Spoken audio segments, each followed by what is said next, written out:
আসলে কর্নিয়া মানেই ধামাকা, এবং প্রত্যেকটা গানই যেন দর্শক শ্রোতার মন জয় করে, এবং তোমার সেখানে দুর্দান্ত পারফরমেন্স থাকে এবং তোমার প্রাণবন্ত হাসি সবকিছু মিলিয়ে। তো তুমি যখন একটা কাজ হাতে নাও বা একটা গান হাতে নাও, তখন গানগুলো কি চিন্তা করে তুমি নাও, এবং সিলেকশনগুলো কি, এখন যেহেতু তোমাদের দুজনের টোনাটুনির সংসার, ভাইয়াও কি এখানে কোনো সাপোর্ট দেয় বা হেল্প করে কিনা চুজিং এর ক্ষেত্রে?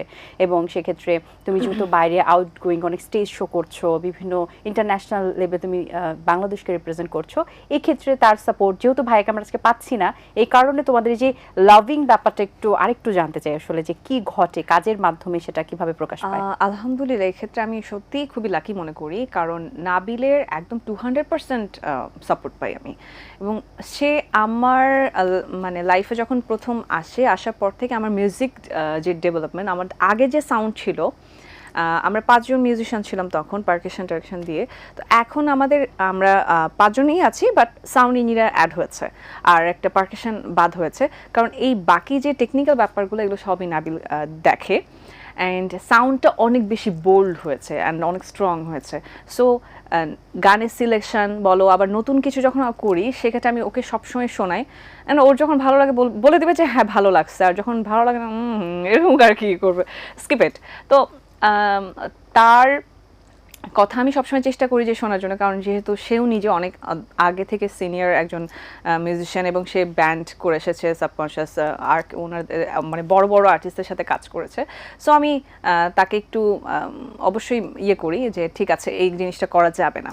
আর আরেকটা ব্যাপার হচ্ছে ফিউচারে বা আমাকে অনেক ঊর্ধ্বে আসলে দেখতে চাই, যে জিনিসটা আমার কাছে আসলে খুবই আমি অনেক ইন্সপিরেশন, এই সাপোর্টটা পাওয়াটা আসলে একটা ব্লেসিং। হ্যাঁ, অ্যান্ড ইন্টারন্যাশনালি কিভাবে রিপ্রেজেন্ট করব, লাইক আমার আগে কিন্তু কোনো প্রোমো ছিল না স্টেজ ওঠার সময়, তখন বাংলাদেশেরও অনেক অনেক সিনিয়র আর্টিস্টদেরও প্রোমো ছিল না, বাট আমার প্রোমোটা দেখার পর ও মাই গড, আমি দেখেছি।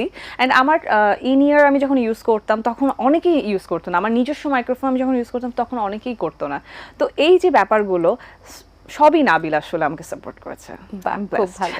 আচ্ছা, এই যে ভালোবাসা দিবসে কি ভাইয়ার উদ্দেশ্যে কোনো গান কি বলতে চাও কিনা, গাইতে চাও কিনা, মানে ভাইয়াকে ডেডিকেট দর্শকদের উদ্দেশ্যে আর কি? আমার দর্শকের জন্য ভাইবার একটি গান শুনতে চাই আসলে তোমার। সবই গান। ভালোবাসার মানুষ তো তুমিও আমার অনেক কাছের, কারণ আমি তোমাকে অনেক বেশি পছন্দ করি, তুমি জানো সেটা। তো তোমাকে অনেক পছন্দ করি। সো আমার একটা গান লাস্ট ঈদে রিলিজ হয়েছিল, লাল জামদানি শাড়ি। কিন্তু লাল তো ভালোবাসার একটা প্রতীক। সো এই গানটা আমি একটু গাইছি।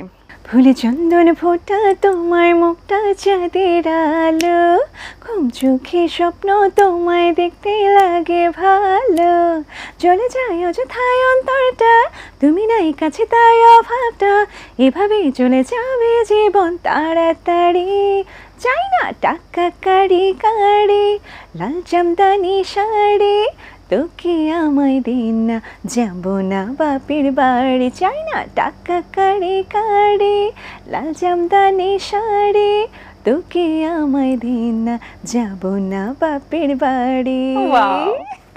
এই কর্নিয়া মানে যে এই যে একটা আঙ্গিকে গান গাও, এটাই কিন্তু দুর্দান্ত লাগে আসলে, যে তুমি এক্সপ্রেশনটা দিয়ে এত সুন্দর করে রিপ্রেজেন্ট করো।